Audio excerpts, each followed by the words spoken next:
Olá, começa agora o programa Trabalhador em Foco, esse programa que é uma realização do Movimento Sindical de Petrópolis, através da união de diversos sindicatos que fazem com que eu tenha oportunidade de levar para você de casa informações precisas e relevantes sobre o dia a dia de todos nós trabalhadores. No programa de hoje eu tenho o prazer de conversar com o Clóvis Scherer.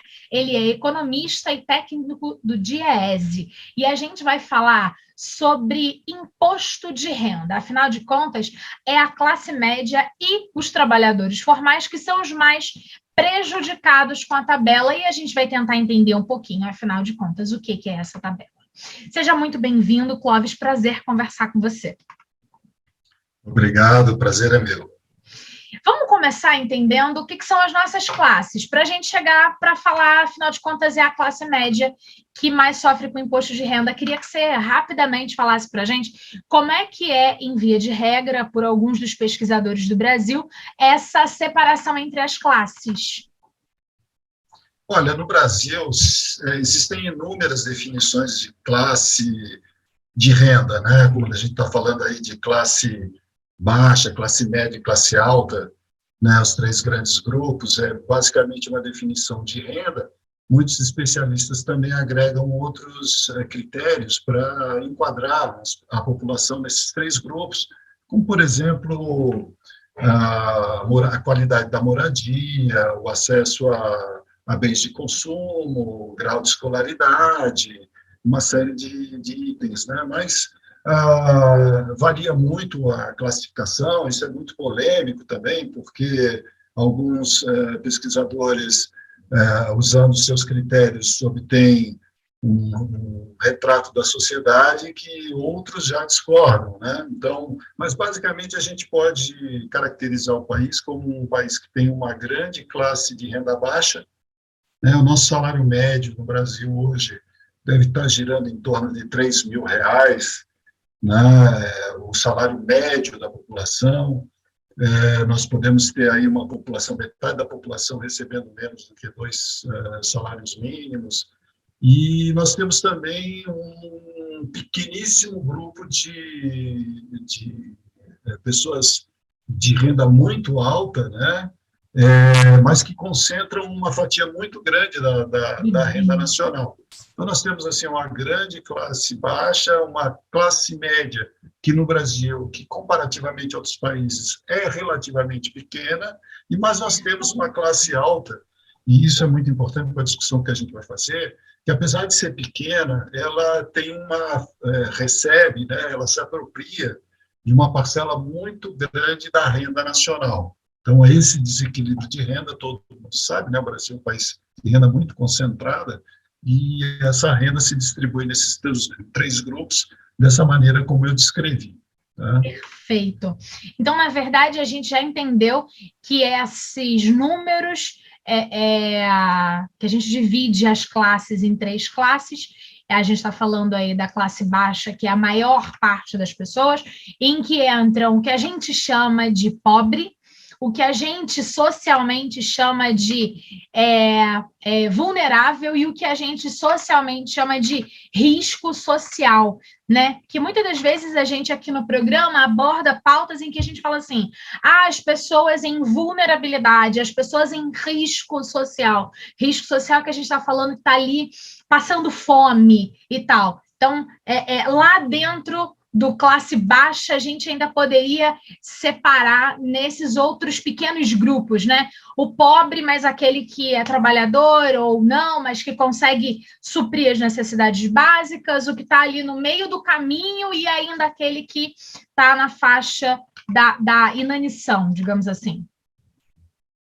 Sim, claro, a gente pode classificar também, né, dentro desses grupos, como você falou, né, nós temos os pobres, por exemplo, quem está abaixo da linha, chamada linha de pobreza, né, que é um critério monetário também que para enquadrar pessoas num patamar de pobreza e assim poder, por exemplo, né, usar essa medida para orientar políticas públicas de complementação de renda, de auxílios financeiros. Mas dentro desse grupo nós também temos os chamados miseráveis, que são pessoas que estão realmente totalmente desprovidas de renda, né? que estão abaixo, inclusive, da linha de pobreza.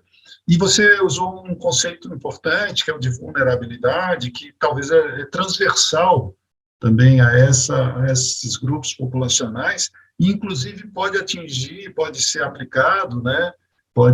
Nós podemos encontrar pessoas em situação de vulnerabilidade com uma renda monetária até um pouco mais elevada, mas que está vulnerável a processos econômicos e sociais da mesma forma. Então, por exemplo, hoje nós temos trabalhadores que, se você vai olhar a renda, até não é uma renda baixa, mas a ocupação que exercem, o tipo de emprego, o tipo de trabalho que executam, está muito sujeito a uma variação grande. Nós vimos isso na pandemia, né? Nós tivemos aí um grupo muito grande de trabalhadores por conta própria, né, que atuavam nesses segmentos mais informais da economia, que tinham uma certa renda, mas de uma hora para outra se viram completamente desprovidos de renda e sujeitos a esse impacto da Covid, né, com a paralisação de atividades, a perda da renda.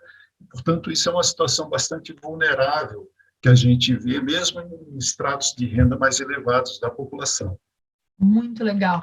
Eu comecei esse recorte, pois eu queria de verdade entender o que é essa classe média no Brasil, para então a gente chegar no nosso papo de verdade, que é o imposto de renda e de que forma ele impacta o dia a dia dos trabalhadores. Então, antes de qualquer coisa, eu queria que você explicasse para quem não entende isso direito, afinal de contas, o que é o imposto de renda e qual é a finalidade dele.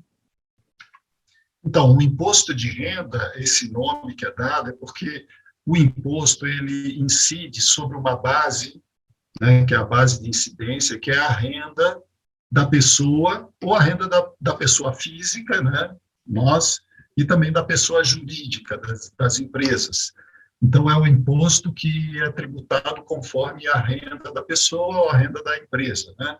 A renda da pessoa, na maior parte dos casos, é o salário, mas não somente, né? Outras rendas, como aluguel, o lucro de alguma atividade, né? E no caso da pessoa jurídica, o imposto de renda incide sobre o lucro que a empresa aufere. Tá? O imposto de renda, portanto, é um imposto sobre essa base. Nós temos outras bases, é bom a gente falar sobre isso também, porque não é só a renda que é tributada, né? Quando a gente vai comprar alguma coisa para consumir, um item de alimentação, vestuário, qualquer coisa, você sabe, você vai pagar lá imposto de ICMS, você vai comprar um serviço ISS, né? Existem o PIS, a COFINS, contribuições outras que incidem sobre o preço do produto que você está comprando. Então, esse tipo de imposto é um imposto que a gente chama que é sobre o consumo, que é uma outra base tributária, né? Nós temos também impostos que incidem sobre a propriedade. Então, se você é proprietário de uma casa, um apartamento, você paga todo ano o IPTU. Então, é imposto que incide sobre a propriedade imobiliária, o IPVA sobre o automóvel, né? E você também tem impostos que incidem sobre a folha de pagamento das empresas. Né? Impostos, na verdade, assim, nesse caso eu estou falando imposto, mas numa categoria mais geral, são tributos. Tá? A folha de salário, por exemplo, tem incidência da contribuição para o INSS, né? Tem outras contribuições, inclusive para o Sistema S. Então, veja, existem várias bases tributárias, a renda é uma delas, tá? E a incidência, a gente chama, né, o imposto de renda da pessoa física ou da pessoa jurídica. Tá? Então, essa é a estrutura que nós temos de tributos no Brasil, certo? Agora, qual é a finalidade desse imposto? Porque muito se fala do IPTU. O IPTU é porque esse dinheiro vai para a prefeitura e a prefeitura vai dar conta dos cuidados que ela faz. E aí a gente está falando da pavimentação, da complementação na saúde, e aí várias coisas. O imposto de renda ele tem uma finalidade, uma destinação específica? Não, veja bem, isso é uma questão importante. Muita gente acha que, por exemplo, o IPVA, né, o Imposto sobre os Veículos, ele deve se destinar à manutenção das estradas. Né? É uma concepção totalmente errada, porque o imposto, pela nossa legislação, ele é para a utilização geral do financiamento do Estado, financiamento de todas as políticas, a política de educação, né, a manutenção das escolas públicas, da saúde pública, do atendimento à segurança, o atendimento social. Então, os impostos, o funcionamento da máquina pública em geral, é custeada pela arrecadação de impostos. Você Perfeito. tem um outro tipo de tributo, que são as contribuições. Essas, sim, são as que têm uma destinação específica. Então, Certo. por exemplo, a contribuição previdenciária que as empresas recolhem sobre a folha de salários, tá? Ela se destina ao financiamento da previdência. Tá? A contribuição social sobre o lucro líquido, que é pago pelas empresas conforme o tamanho do seu lucro, ela se destina especificamente ao financiamento, ao custeio das ações da Seguridade Social, que incluem a previdência, a assistência e a saúde. Então, veja que, quando a gente fala de imposto, a gente está falando de valores arrecadados e que custeiam a administração pública em geral. O orçamento público vai dizer para onde esse recurso vai se dirigir. E isso é importante porque, no caso do imposto de renda, na verdade, quando a gente discute imposto de renda, a gente tem que avaliar que esse imposto financia os serviços que o Estado deve prestar aos seus cidadãos, ao governo federal, ao governo estadual, ao governo municipal, porque o imposto de renda, apesar de ser um imposto federal, ele é distribuído para estados e municípios, através de um sistema de distribuição, de participação dos estados e municípios nessa arrecadação, mas basicamente o grosso desse imposto é para o governo federal, para manter a máquina pública federal. Perfeito.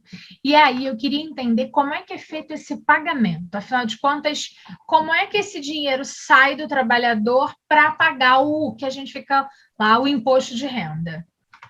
Então, todo mundo sabe, né, quando olha o contra-cheque, né, que se você tem um salário a partir de um determinado valor, você vai ter um desconto lá do imposto de renda retido na fonte. Né? Então, o imposto retido na fonte é o imposto de renda que já vem descontado todo mês do teu salário. Né? Então, hoje, se você recebe mais do que R$ 1.903,88 no mês, você já está sujeito, a parcela que exceder esse valor, a recolher o imposto sobre esse excesso, né? Não sobre o valor inteiro, mas só sobre o que supera esse montante. Então, veja que Sobre esse esse é o imposto retido na excesso. fonte. Sobre o excesso, o que excede esse limite, que é a faixa de isenção. Importante conceito, né? A faixa de isenção, que é um ponto muito discutido na reforma tributária. Né? Então, Exato. toda uma discussão sobre qual deveria ser essa faixa de isenção, onde não há incidência do imposto retido na fonte. Bom, a partir daí, a partir de que você recebe mais do que R$ 1.903,88 por mês, aí, à medida que o teu salário aumenta, também há faixas de tributação. Se você recebe, o que você receber entre R$ 1.903 e R$ 2.826, aproximadamente, né? Sobre esse montante, sobre esse valor, você recolhe 7,5%. Certo. Passou, tudo que passar de 2.826 até 3.751, a faixa essa faixa é tributada em 15%. A faixa seguinte tem um tributo de 22,5%, essa faixa vai de 2.826 até, quer dizer, R$ 3.751 até 4.664, é uma faixa de 22,5% de tributação do que tiver nessa faixa, e acima de R$ 4.664, a alíquota máxima no Brasil, que é 27,5%. Esse é outro ponto importante, né? Porque o trabalhador, se ele recebe, digamos lá, R$ 6.000, tá, por mês, R$ 1.400 vão cair na faixa de 27,5%. Agora, se o dono da empresa que recorre, que recebe, sei lá, R$ 200.000 por mês, tá, a renda dele vai sofrer a mesma tributação desse primeiro trabalhador, em tudo que exceder a 4.664. Então, o que eu quero dizer é o seguinte, é que essa alíquota máxima se aplica tanto a um trabalhador de uma renda que não é muito alta, R$ 6.000, quanto a um magnata, né? Isso uma característica do Brasil que é diferente de outros países. Em outros países, quando você vai subindo no salário, a tributação é mais pesada, né? O que a gente chama de progressividade do imposto de renda, né? Outros países, quando você fez a conta dos 6.000, eu abri aqui no computador e consegui fazer essa conta. Se um trabalhador recebe de salário 6.000, ele vai receber em dinheiro 4.350. Então... líquido. Líquido, né? Para a gente conseguir entender, 6.000 é aquele dinheiro que ele, em tese, recebe, e aí 4.350 é o dinheiro líquido. E aí, uma das grandes discussões a respeito do imposto de renda, que a gente percebe do lado de cá, quando vai conversar com o trabalhador, ou quando está propondo pautas como essa, são duas coisas. A primeira delas é essa tabela, que diz que o imposto de renda começa a ser pago com 1.903,88. E aí, minha pergunta básica é o seguinte: quando essa tabela foi definida, há quanto tempo que ela não é atualizada? Como é que é isso? Porque, assim, imposto de renda, que renda é essa tão grande? Porque R$ 1.900 não dá para o indivíduo pagar as contas da vida, não, porque o salário mínimo está longe de ser o que deveria ser. O próprio Diese acabou de soltar uma matéria, né, uma nota dizendo que o salário mínimo, para ser mínimo, cumprindo a sua função social, alimentação, que são 5 funções, né, deveria estar na casa dos 5.000. Como é que o imposto de renda está no corte lá de baixo, no primeiro degrau dessa tabela, na casa dos 1.900? Então, falei demais, mas refazendo. Como é que essa tabela surgiu e há quanto tempo ela não é atualizada? A tabela do imposto de renda é muito antiga, já da origem do imposto de renda, na década de 60, já se utiliza. Isso é uma prática comum, você ter uma tabela progressiva, para dar progressividade no imposto. E isso segue um princípio constitucional, um princípio adotado através do mundo inteiro, que é o chamado princípio da capacidade contributiva. Ou seja, para o financiamento do Estado, da máquina pública, dos serviços públicos, as pessoas, os cidadãos, deveriam contribuir conforme a sua capacidade financeira, sua capacidade econômica. Então, quem tem uma renda muito baixa deveria colaborar com um valor muito pequeno, e aqueles que têm uma renda muito alta, uma riqueza muito alta, o aconselhável é que faça uma contribuição muito maior, né? De tal maneira que quanto maior a renda, maior deve ser o imposto pago sobre essa renda, né? As alíquotas, quando você divide o imposto que você paga pelo seu salário, tá? Essa proporção da tua renda que se converte em imposto, ela deveria ir crescendo. Então, por exemplo, se um trabalhador de renda baixa contribui com 5%, quem tem renda média, vamos dizer, deveria contribuir com 10%, e quem tem uma renda alta deveria contribuir com 20%, 30% da sua renda para o financiamento do Estado, né? Distribuindo progressivamente a carga conforme a renda que a pessoa tem. O Brasil, com o passar do tempo, ele acabou adotando tabelas de imposto de renda que são muito pouco progressivas.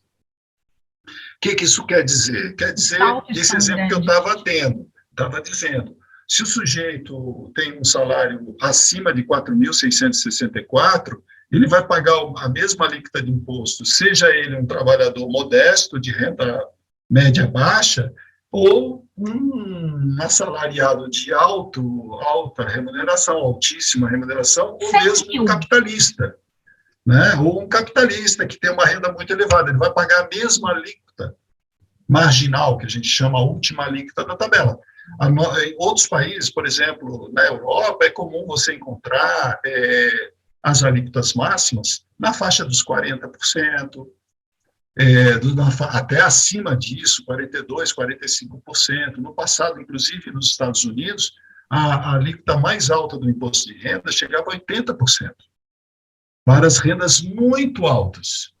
Tá? De tal maneira que aquele milionário ricaço que tinha uma renda muito elevada, todo dólar a mais que ele recebesse, ele teria que entregar para o Tesouro norte-americano 80 centavos de cada dólar a mais que ele ganhasse. Mas, claro, nós estamos falando de uma riqueza que atingiu um ponto em que a pessoa não tem mais necessidade. Na verdade, ela, a partir de um ponto, ela não vai consumir. A gente sabe que a pessoa vai acumular riqueza. Então, a função do imposto de renda tem essa grande vantagem de ser um imposto muito justo, o que pode ser justo. Ao contrário, por exemplo, pode ser justo se a tabela for correta, né, se a tabela tiver uma relação com a distribuição da renda na sociedade, né? O que não ocorre, por exemplo, no imposto sobre o consumo. Porque o imposto que você paga ao consumir, ele não é cobrado conforme a tua renda. Né? Duas pessoas que vão comprar o mesmo item, uma camisa, né? Os dois vão lá comprar, os dois vão pagar o mesmo imposto, independentemente se um é mais rico ou outro é mais pobre. Então, esse imposto sobre o consumo, embora ele seja muito desejado pelos governos, porque ele é mais fácil de cobrar, ele é injusto socialmente, né? E aí mora o grande problema do Brasil, porque a maior parte dos impostos recolhidos no país, ele vem justamente do consumo. Então, uma pessoa, por exemplo, que tem uma renda de R$1.000 por mês, R$1.500 por mês, ele não paga imposto de renda, mas isso não significa que ele não está pagando imposto. Ele está pagando um imposto de uma carga, às vezes, muito mais elevada do que aquela pessoa que paga imposto de renda. Por quê? Porque o imposto que ele paga está embutido no preço dos produtos que ele adquire. E esses produtos e esse imposto não tem a ver com o fato de ele ser pobre ou ser rico. Ele vai pagar o mesmo imposto que uma pessoa rica pagaria por aquele bem que ele tem que consumir. Então, essa é uma grande distorção do país. E aí, quando a gente pensa nisso, a gente pode falar do imposto do arroz, porque todo mundo come arroz. Seja a classe pobre, seja a classe média, seja o rico. Digamos que por algum lapso, todos vão comer o mesmo arroz, a mesma marca de arroz, o mesmo tipo de arroz, porque já é coisa que não acontece. Você vai ver o pobre lá da classe pobre comendo arroz tipo 2, 3, todo quebrado. Talvez a classe média ali comendo o arroz parboilizado, que fica melhor, soltinho e tal. E aí a gente vai ver o rico comendo o arroz negro, que custa uma pequena, grande fortuna. Mas digamos que num momento de lapso, todo mundo decidiu comer o mesmo arroz. Todas as pessoas, em via de regra, comem a mesma quantidade. Digamos que cada um vai comer 200 gramas de arroz. Só que o imposto do consumo, né, que é esse que você estava falando, é igual para o pobre, que para comprar aquele arroz é um tipo de dinheiro, né, em percentual, para o classe média é outro e para o rico é outro ínfimo. É disso que a gente está falando, dessa desigualdade no quanto esse imposto do consumo incide nas pessoas, e aí também o imposto de renda, já que a tabela está errada. Isso, sim, justamente, é isso mesmo. Primeiro, nós temos um imposto sobre bens e serviços, né, sobre consumo, que distorce e torna injusta a nossa arrecadação de impostos. Depois nós temos uma tabela de imposto de renda que tributa os muito ricos da mesma maneira que tributam o assalariado, né? Então, quando você vai ver os dados estatísticos, você vai ver que as famílias de renda a partir de 30, 40 salários mínimos mensais pagam uma proporção da sua renda para o imposto de renda menor do que quem recebe 10 salários mínimos mensais. Então, existe uma injustiça nessa tabela, né? Em parte, ela vem por causa da defasagem, certo? Ou seja, que durante muito tempo a tabela não é corrigida conforme aumentam os preços, né? Então, você vai sendo tributado cada vez mais uma fatia maior da sua renda, né? Esses dois fatores agem em conjunto. E tem outros aspectos do imposto de renda que não nos afetam diretamente como assalariados, mas que é importante a gente destacar aqui, porque tem um tipo de renda que no Brasil não é tributada, que é a distribuição de lucros e dividendos, e que deveria ser tributada pelo mesmo imposto de renda que a gente paga, só que lá em 1996, né, uma lei adotada na época isentou o lucro que os acionistas recebem das empresas das quais eles são proprietários da incidência de imposto de renda.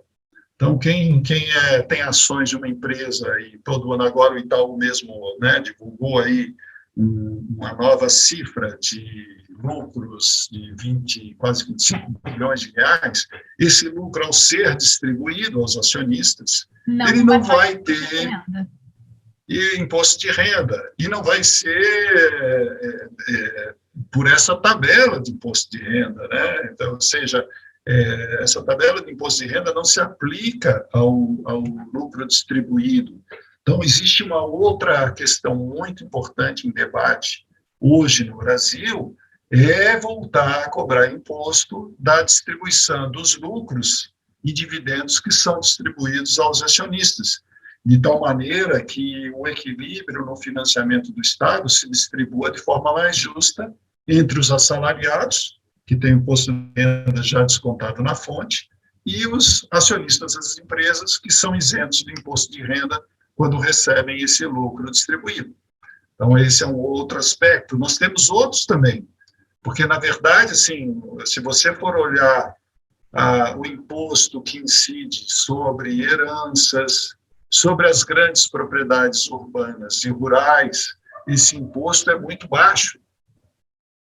Né? No caso, por exemplo, da transmissão de heranças, heranças muito elevadas no Brasil, o máximo que são tributadas são em 8% daquilo que é distribuído aos herdeiros. Né? Não estamos falando da herança de uma casa, aquela moradia Isso. Onde a família mora, o pai era o dono, morreu o pai, o filho que já mora na mesma casa ficou com a casa. A gente não está falando disso, a gente está falando de grandes fortunas não tributadas que ajudariam a pagar a conta para criar um Brasil mais igualitário?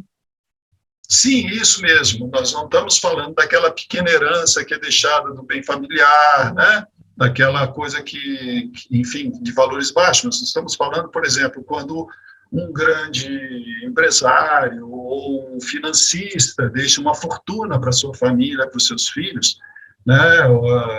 Essa herança que é tributada, no máximo é 8%. Enquanto que em países da Europa, nos Estados Unidos também, mas na Europa principalmente, que tem uma estrutura tributária mais justa socialmente, esse imposto atinge 20%, 30%, 40% dessas grandes fortunas, né?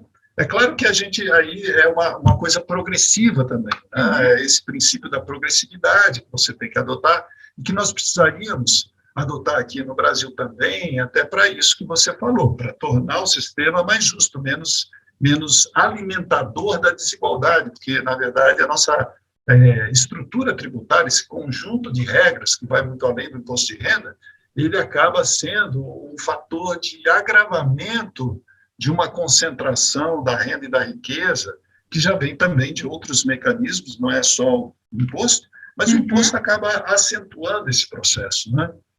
Clóvis, eu queria te agradecer por tudo que você falou com a gente. O tempo já estourou, já tem um tempão que já estourou, mas te pedir para voltar, para a gente continuar discutindo isso, explicar ainda melhor essa questão da tabela e para a gente pensar de que forma que o nosso telespectador pode se intrometer nessa percepção de tabela do imposto de renda, que faz parte das muitas coisas que o governo precisa pensar para fazer do Brasil um lugar melhor para todos nós. Obrigada de verdade, foi um prazer conversar com você. Obrigado pelo convite, Carla, eu estou à disposição, é só marcar, a gente segue nessa conversa muito interessante e muito importante, muito relevante para todos os brasileiros. Obrigada de verdade. Obrigada a você de casa, espero que você tenha começado a entender, mas a gente volta com o Clóvis Scherer em breve para dar continuidade. Um abraço grande e até o próximo programa. Tchau, tchau.